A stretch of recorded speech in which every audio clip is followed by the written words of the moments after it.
office. Cool, cool. Well, good to see you all. How's the week starting off?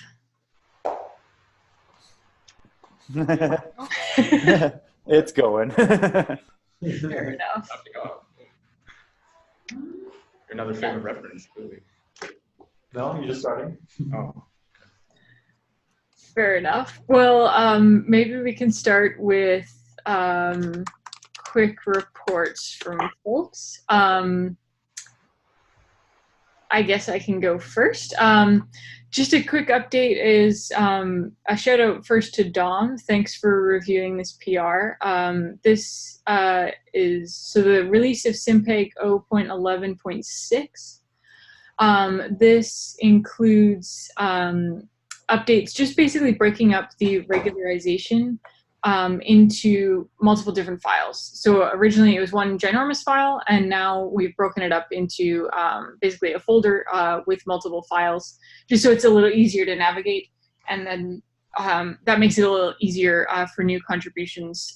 So Jay, who joined us last time, is going to be starting a pull request soon with some of his work for including cross-gradient terms in the regularization, as well as some directives to deal with joint versions. So hopefully this will help simplify that a bit for him.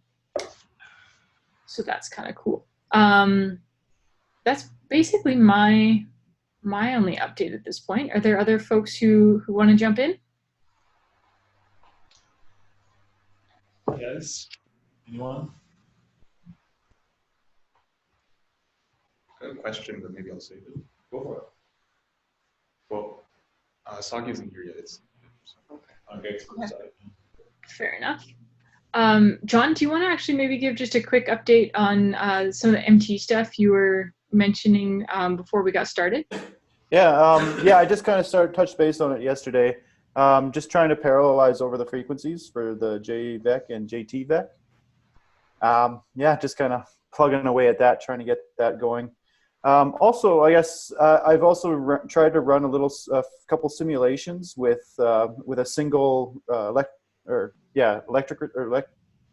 electric field receiver, and then a mobile magnetometer.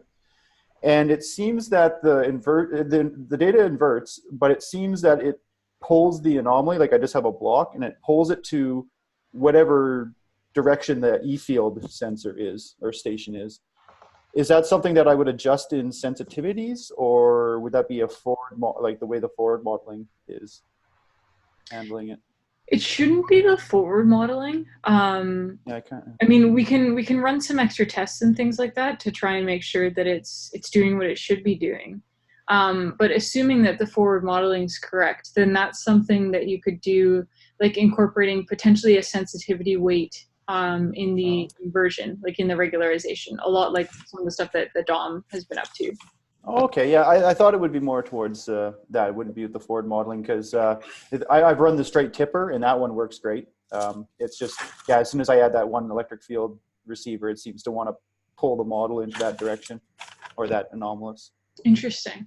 Yeah, maybe next meeting I'll show some slides of what I found, and now we can go over it. That'd be great. Okay, cool. I've done a little bit more work on the potential field simulation. So right now I'm just implementing what you're saying, Lindsay, to have a dictionary for active components. It's a bit convoluted though, because we kind of need to create them. I kind of need to create them by default.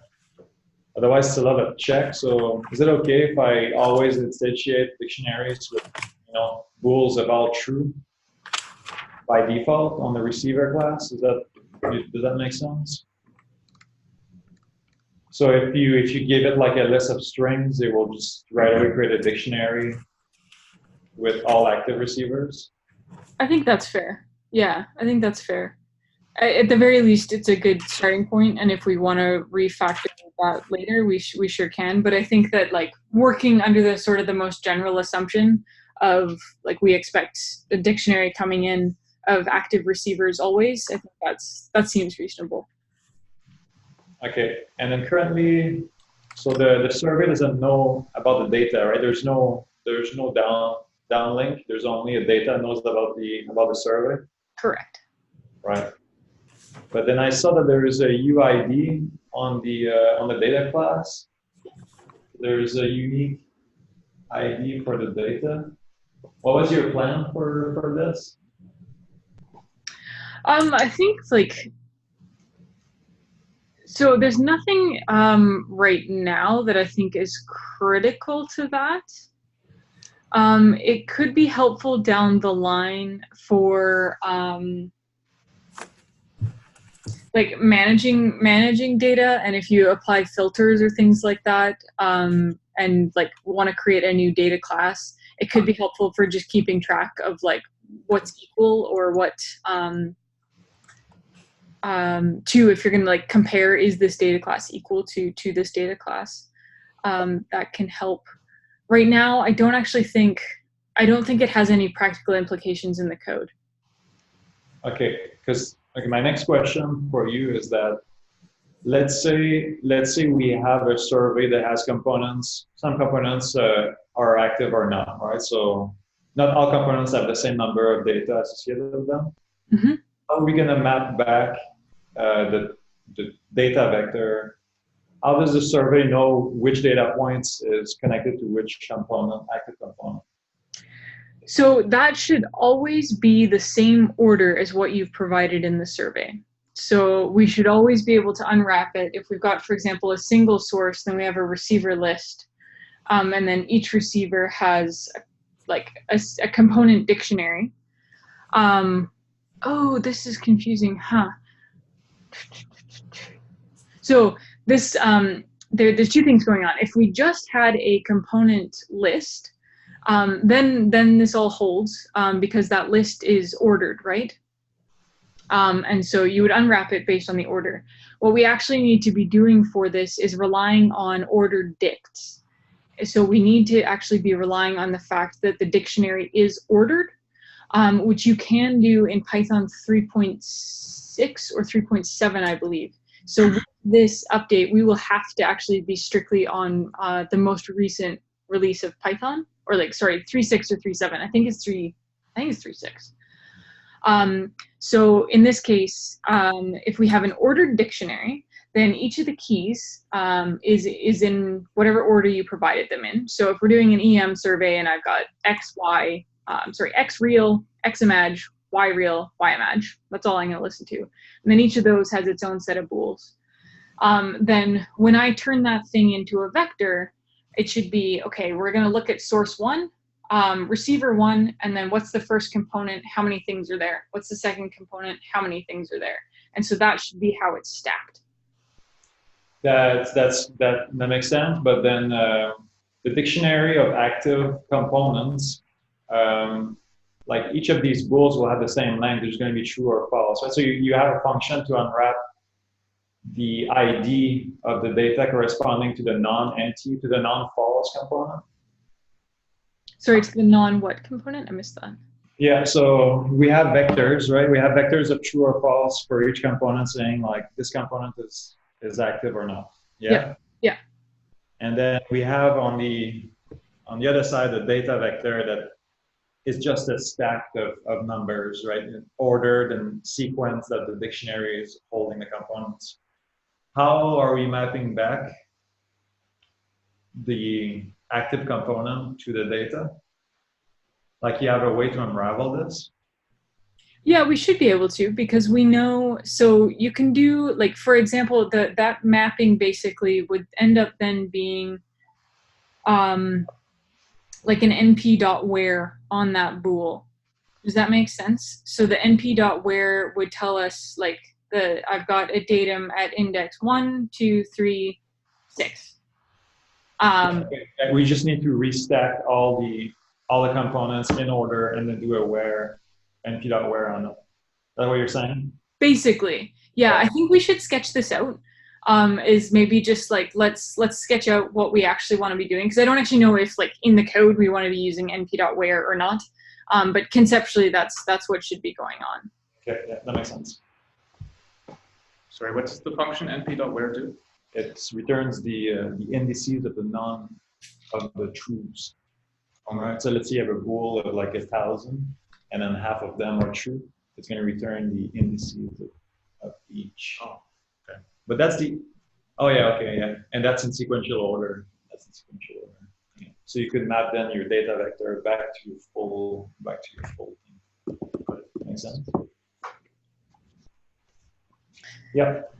Cool. And then, Dom, do you have any updates at all on the work that you've been doing with GemPy? Because I know you were poking around trying to get that up and running. Were you successful, or is that still under construction? Or yeah. Yeah, it worked. It wasn't hard, right? I just wanted to be able to do a little bit fancier so that we could use a Jupyter notebook to manipulate the GemPy model and get a response. So it's kind of like I need to talk to Bain to know how to use the widgets with PyVista. Mm-hmm. And we'll have like a full simulator, but it worked otherwise. It wasn't hard, right? Because GemPy spits out a block model with indices of units. Then after that, it's just a matter of like putting values in and forward modeling it. So excellent. Do you would you be willing to start a pull request like with an example in the SimPEG docs? So that one, like those examples we sort of expect like run as a Python script as well. So we wouldn't necessarily like need to use IPy widgets and like turn it into a fancy simulator just to show how to make that initial connection. Do you think that would be an easy thing to do? Yeah, sure. I don't know how, like you think you'll be able to deploy GemPy on, you want to incorporate GemPy in the SimPEG stack now? No, not into SimPEG, but just in the docs. So we have like we can parse this out. I don't know if it actually exists right now, but just a docs requirement. Right. We can make a note at the top that just says this example requires GemPy.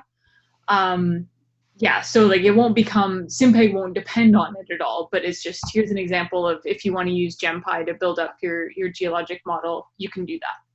Yeah, no, that's good. That was my only concern because the installation is pretty hard, and I think we don't want to include it in our requirements. So. Yeah, for sure. And actually, even for the docs, all that we have to do right now is get it up and running on a single machine, because then we're deploying to Google anyways. So yeah, for now, like we don't need to be including it as a core dependency or anything like that. I can try to do that. Excellent. Thanks, Tom. Cool. Any other updates? I see. So AGU abstracts are on the go. Kev, do you want to fill us in on just what your abstract's about? Yeah, give a quick update to the group on that. Yeah, sure. So let's see. The title I think is a very variation on what I've been calling this. It's You put it on Slack? I don't think so. Do we have access to this? Not yours. Yeah, it's in. Oh, I mean it's on my laptop, but I can upload the link after. Something like water exploration in southeastern Myanmar by building geophysical capacity. And there's a session N024, which I think there's a fellow John Lane who I think is in the USGS, and I think I noticed some other prominent hydrogeophysicists there, so I thought it was a promising session. And I think Lindsay, you agreed to use that. Basically it's just describing our work. I guess the timing is a bit funny because we intend that the field season will start in, around mid-October, and then AGU is in mid-December, I believe. So hopefully by then we should have the results both of the initial 2-week training and also about a month or so of our survey campaign. So yeah, it really depends. I mean, there are things that could go wrong that that delay, but I think in theory, at least, we should have at least quite a few results by then to present. Yeah, so we have Lindsay and Saki and Doug and a whole bunch of other people on the team, of course, signing off on that. I guess Sagi, I was wondering, you had that small comment, but I think it merits some discussion actually. I think you were questioning the use of electrically conductive layers to describe the aquifers, and you said resistive instead. I was wondering what you meant by that. Oh yeah, so like usually the aquifer is more resistive, compared to like aquitard, like a clay. So that's sort of like a usual conception. So I think there are probably some exceptions, but somebody would read was a conductor, then people might scratch like their heads. Oh, why is that? Okay, I guess, well, I mean, it frustrates me, but we're working on imperfect information, but it seems like it's a fractured aquifer. Right. So that's like yes, if that was the case, but then we don't have that much information in that abstract. So like if you're just saying, oh, we find the conductor and find an aquifer, people might think, oh, that sounds weird. Okay. I guess when I said conductive aquifer, I meant like conductive with respect to the bedrock. But I guess right. So yeah, it's correct. But without the context, it's kind of the conception is like kind of aquifer, resistor, conductor, kind of aquitard. That's usual conception. Okay. Well, I trust your judgment, so we'll change it to resistor. Yeah, I think you probably just need to kind of mention like, oh, we find an aquifer rather than a resistor, maybe. Okay. Yeah. Aside from that, I know Doug made that comment, but I think he forgot that the character count excludes spaces, so it's actually fine. Excellent. Yeah. Unfortunately, I wasn't able to. I called them a whole bunch, our local partners, yesterday, and they didn't respond. So I don't know. Doug seems to want to include their names anyways. I don't know what you guys think about that. I think it's probably fine. I mean, they're partners on the project. Ideally, we would hear from them, but I would be inclined in this case to include them. Well, I guess what I could do is, again tonight, try to contact them, and then if not, in the morning submit. Well, what you could do is also, I mean, they said that they would be in email contact, and so maybe the way to just frame that is say, we plan to include you on this abstract. Here's the text. Just copy paste the text into the email. If you have any concerns, please let me know, but I need to submit by tomorrow. Because there's a hard stop deadline, and you do want to get it in before like a few hours before, because sometimes there's glitches in the system, it gets pretty overloaded with thousands of geophysicists uploading their abstracts at the last minute. Okay. I'll talk with Doug as well, see what he thinks. Sounds good. Also on the AGU note, there's a GeoSci one that I'm leading. If there's anyone else who would like to be included on that, please take a look and feel free to add your name. Love to have you as a co-author if you'd like to. So take a look. I dropped the link into the meeting notes. Mike or Sagi, do either of you have quick updates you'd like to share? I mean, I have a few EM inversions running, and they seem to be doing reasonable things at this point. Most of the testing I've done with that grounded transmitter is just with collecting like various components of the E-field data, converting that. I've started to just do a couple examples where I'm starting to try to include both E-field and B-field data. So we'll see kind of how much improvement we get with that and how it works. With the one inversion that I've done, it seems like I've kind of had to increase kind of my floor uncertainty values a little bit on both the E and the B components. be able to kind of roughly kind of fit them both together. So I haven't really dug into kind of why that is. Like I can fit them both fairly easily on their own, but when I put the E and the B field data together and try to invert them together, it's a little bit more challenging to fit the data. So I haven't really dug into that to figure out what's going on. I haven't done enough testing to really say too much more about that, but that's kind of what I'm playing with right now. So. Cool. Have you run a comparison just on the forward side of things, like with the UBC code or against an analytic, or just with the new receivers? I have, yeah. So I've done. We're getting really good agreement for those grounded transmitters, both between like the UBC E3D code, the Octree one, and with like a simple analytic expression that I coded up to be able to handle just kind of this finite length wire in a full space. We're getting good agreement for kind of all components of E and B field with both of those. So I'm pretty sure the forward modeling is in reasonably good shape. Excellent. That's good to hear. We're careful with our discretization. So good. Yeah. Mike, have you compared with the DC inversion, and can you see some improvements? I can see some small improvements. And I've kind of gone through my same survey design methodology. I've kind of redone that with the EM case, and I've kind of been able to winnow down the number of transmitters that I'm using to a pretty small subset, so it can run reasonably quickly and efficiently. So that seems to be working well. And I mean, yeah, it is nice that we are, even with these simple examples that I've done so far, we're definitely seeing some moderate improvements over the DC. So that's promising. That's great. Excellent. Well, maybe in a couple weeks' time, if you have some inversion results you'd like to share, that'd be awesome to see. Okay. Yeah.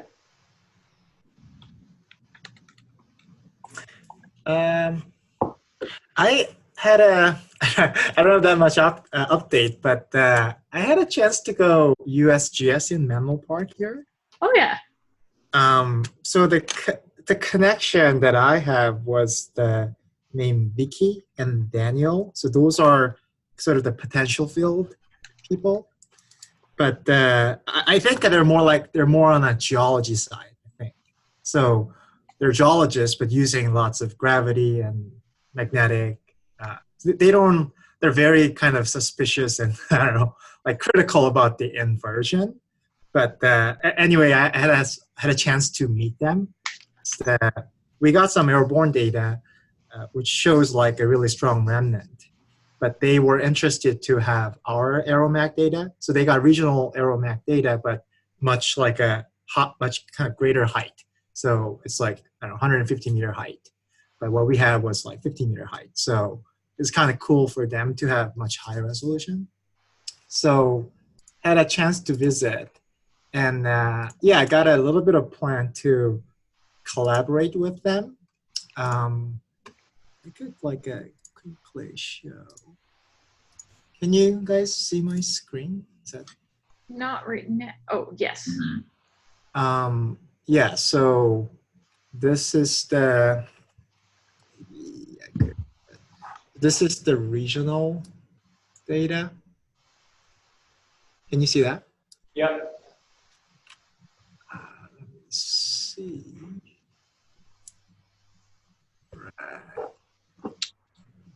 So this is the regional MAC data. Can you see that? Mm-hmm. Yeah. So there are lots of things happening. Like there's big anomaly. They kind of think it's serpentine and like happening at really deep. So there are a lot of like history related, and then those blues are just the lobes of the dipole. I thought that's all like remnant, but they think this is like a simple like a dipole lobe. But what we're interested in this part, where you got like a kind of low anomalies, and that's where the basalt flows. So anyway, in general, those are their interests. Like they think by sort of unraveling how how basalt flow happened, they could sort of like figure out a lot of interesting geological questions around this area. Anyway, so yeah, so I have a bit of plan to work with them, and yeah, I haven't like persuade them to use SimPEG, but I think we have some chance to collaborate, I guess. So I just wanted to let you guys know. And Jared, the MT guy, Jared is there. So I haven't had a chance to meet them, but now I know where his sit is. So I don't know if there's anything kind of any connection we need to make with him. It's pretty close to me, so I could actually go there and talk to him. Well, Sagi, I'll be down there in September to give a talk and meeting with Jared. So I can let you know the details. It'd be great if it works for you to join. That sounds good. Anyway, yeah. So Dom, I'm planning to invert this data. Haven't had a chance yet, but I definitely need to remove some regional here. So yeah, I probably need some of your help, I guess, later. Sounds good. So you're all undercover, eh? You have the cover, the gray. You have the base of the gray. Pardon me? You have the base of the gray unit. Base of the gray unit. Which one is gray? Oh, here? Yeah. Yes. I think there are a couple of seismic lines where we actually know where the base is. Yes, but not everywhere. So yeah, I was thinking just like do a very coarse grid inversion just to fit that large scale features. Then basically like kind of using that model, remove it from the local grid. Anyway, that was a thought. And then what they did was what they called match filter. So that actually looked interesting. So I'm not sure you've heard about this. So that's basically what they did, what they call match filter. So this is like large scale feature, smaller scale, smaller scale, smaller scale.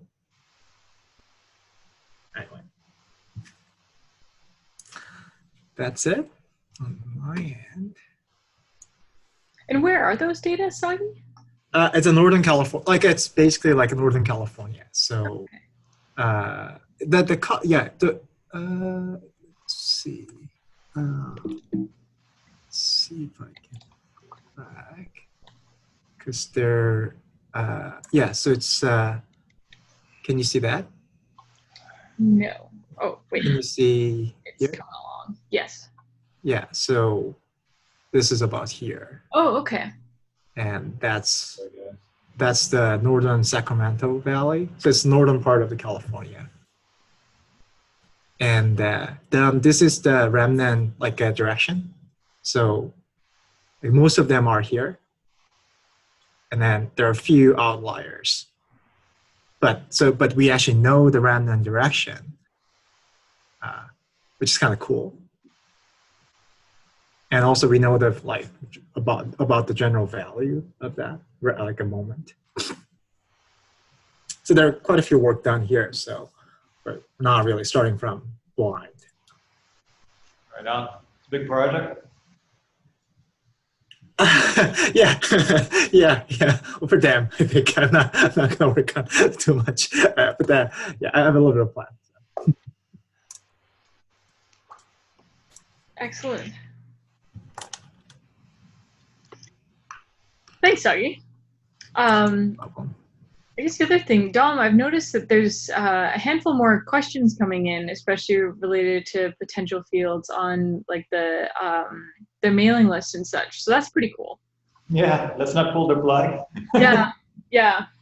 No, I think that's a good call. Is we can set up like a discourse and then maybe stick an auto reply or something like that on the mailing list if we decide to get rid of it.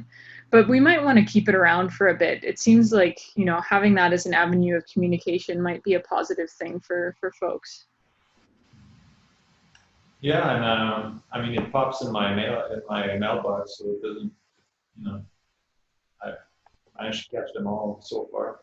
Perfect. Yeah. Well, then we can keep that around for a bit. I mean, because people are familiar with email, and like stuff like Discourse we can give it a try, but it is also newer, and so might be a bit more of a learning curve for people. Where's the entry point for this anyway? For the Google group? Yeah.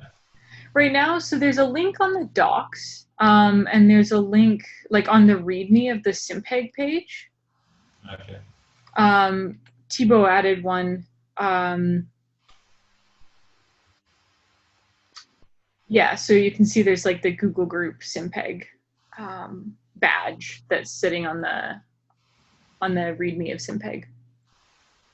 Oh yeah, and just found it on the page of SimPEG. Okay. Cool. I have a discussion point. It's a bit blue sky, but yeah, go for it.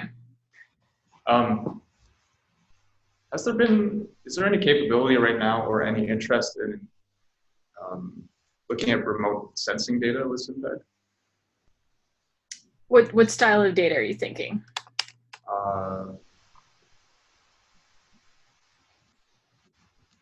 Well, I mean, I guess I asked because I read this other paper a while back, and it was about the applicability of remote sensing data to hydrogeological exploration.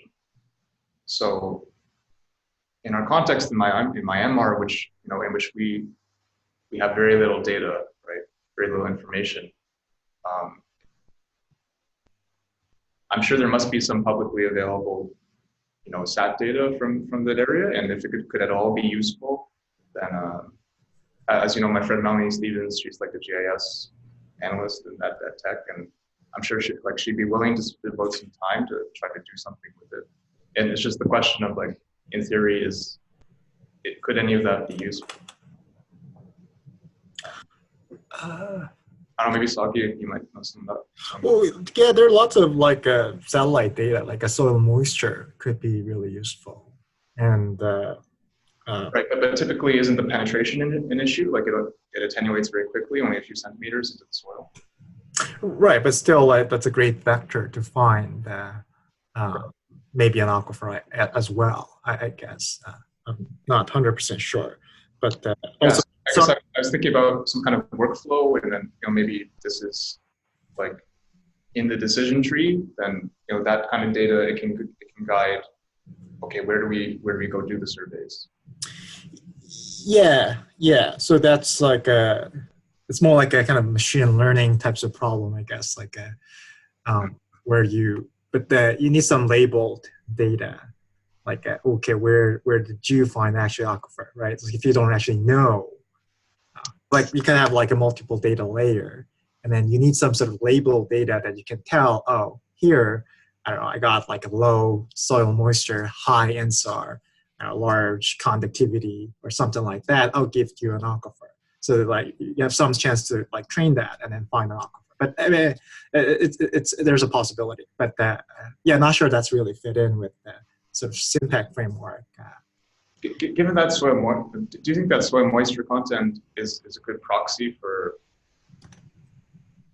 the chance of finding the deep aquifers that we're looking for? Because there's a shallow aquifer and then typically the deeper one. I don't actually, honestly, I don't know, because like there are tons of possibility, and then that could be very like a site dependent. And I mean, it's the same problem for mining vectors, right? Like you got a bunch of maps, can we find the mining ore? But like that really depends, I guess. And I'm not sure how successful it is at the moment and how many people are actually using it. Not quite sure. But usual use is like of the satellite data is the water balance. Like they want to know, are we losing the water or are we gaining the water? So that's usual use, I guess, at the moment. Okay, but that's probably at much more like a regional scale than maybe the like field scale that we're looking for. Correct. But I think looking at the INSAR and the soil moisture could actually give you some good ideas, I guess. Like some ideas. I'm not sure you can actually find an aquifer, but it still can give you lots of information because like particularly like INSAR data, could, because if you look at the monitoring data of INSAR, then that gives you how much like a deformation happened. And that could be correlated with some sort of clay and the pumping. So yeah, that could also, there are probably some like satellite data you could use potentially, I guess. Okay. Then in that case too, I think it's a bit of a question of scope and like what also other tools in the ecosystem are doing. So right now, actually, like within the Pangeo ecosystem, there are a lot of tools for remote sensing. And so like taking a look at some of those and seeing how we can better interface to them, I think is actually probably the most productive road forward.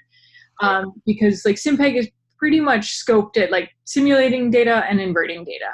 And so if you want to sort of be adding data layers that are geospatial and you maybe want to regrid those data, all those sorts of things, there's a lot of other communities who have like done a lot of that work already. And so now it's just a question of making sure that we interface to it well. So I think the Pangeo project, I just sort of looked for a quick link and found a blog post by Joe Hammond on some of the NASA Earth observation data. And so, yeah, I think that's a really good place to look for how we might sort of interface. And it's great because it's also all like core Python and they're Dask friendly, X-ray friendly. And so as long as we're sort of playing in that same space, then it should be pretty easy to like work with those types of data sets and also plug into SimPEG for whatever pieces you need there. Okay, so what I'm hearing is that it may be worth a try, and if we did try it, then there is a way to interface with SimPEG to analyze the data. I would just use different package. SimPEG is, I think, it's out of scope. Well, yeah, okay, sorry. There's so many people in that space in 2D data processing. Got it. Yeah. Okay. Yeah, there's a ton of research, right? Okay. And Pangeo would have probably all the core functionality that you need to be able to do that processing. Are there maybe any papers that you know of that might be useful for me to look at? I would start, I mean, so I dropped a blog link in there. I would just start poking around the Pangeo blog and their website. And then a lot of those will point potentially to other papers or to the software and to the examples that they're using, which are actually like, you know, useful for immediately getting up and running. Okay, that's great. Thanks, guys.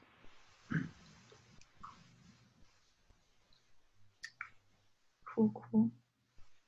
Any other discussion topics or things that need to be prioritized? I was offline for a few days, got back late Sunday after some backpacking, and then I've been in a workshop. So I was sort of trying to regroup on where we're at. So if there's any like items that you view as high priority for pull requests or issues or such that are being dropped at the moment, feel free to chime in. No, I'll continue this simulation thing, and then John and I are hammering out trying to parallelize the DC code on the current state of SimPEG, and I don't know if we have any progress. We'll let you know in a couple of weeks. Sounds good. What do you think the timeline is, Dom, for simulation stuff with potential fields? And like, is there anything you need from me, either with respect to the receiver stuff that we've been talking about, or general structural questions? Yeah. It's getting there. I mean, I had the first inversion with the simulation, you know, reformat yesterday, so we're not far. There's just some cleanup needs to be done, and then apply the same to gravity. So I can't really commit full time on this, but probably after a week or two, we should be good to go. Excellent. So Dom, what is your plan for parallelizing DC code? Is that basically like a kind of 2D line stuff, like use a different mesh? Is that the idea at the moment? Well, right now, what John, maybe you want to talk about what you've done so far. Oh well, really, I'm just parallelizing the forming of the J or getting J. Oh, I see. So I kind of just used similar to what Dom was doing, and just computing every source in parallel kind of thing. so every column of the vector, or sorry, every vector for that whole matrice, and then you can do whichever you want afterwards, sum it up, get JTJ or anything like that. I see. So basically computing J. Yeah. And then the main use of that is like using that for a weight. Yeah, update sensitivities and all that sort of stuff. Preconditioner. Preconditioner, yeah, sorry, yeah. Okay. And then because it's going to be on SSD, then we're not going to have memory, technically no memory limitation on this, just CPU time. Right. Right. Yeah. Yeah. Yeah. I think like a kind of breaking apart the mesh will help quite a bit, I guess. Yeah, after I was going to get that done, forming J, I was going to tackle the tiling there to break it up. Right. Right. Cool. And that's all off of master. Is that right? Actually, I'm building this off of simulation. Ah, excellent. That's true. Yeah, you're right. Yeah, simulation. Yeah, good. Cool. All right. Well, John, if next week, if you're game to maybe give some updates on the MT progress, maybe chat us through like what you've done with the receivers and where you're at with parallelization, bottlenecks, all that sort of stuff. That would be awesome. Yeah, I'll go over a little overview. I also got some full TensorMeg stuff I can show. Cool. Can't show locations or where it is, but I can show the results and whatnot. So. Oh, that's cool. Brilliant. Excellent. Yeah, Dom, actually it turned out really great. I did what you suggested by having to weight kind of each component a little bit differently. And yeah, getting really good residuals. So do you have like a rule of thumb, or you're just leveling them manually? Yeah, I'm trying to build a rule of thumb right now. Trying to make sense of it, but yeah, nothing in stone right now. Yeah. But so do you think the gradient components will be different, or is just a TMI against the gradients? It's the components within the gradients. I find that the ZZ needs a little bit more weight than the rest. Actually, it's mostly the YZ and the ZZ, like the Z, or I guess the Z gradients, like YZ, XZ, ZZ, needed a little bit more weights. Makes sense. I mean, they all have different signal, right? So. Oh, okay, cool. Yeah, I would run it, and then I would see what the residuals were, and then I kind of adjust that way, just depending which one's up. Yeah. Sounds about right. Okay. Cool. Well, yeah, looking forward to see it. Cool. Excellent. Any last thoughts, comments, questions? No? All right. Well, thanks, everyone, and we'll see you again next week. Good work. You too. Take care.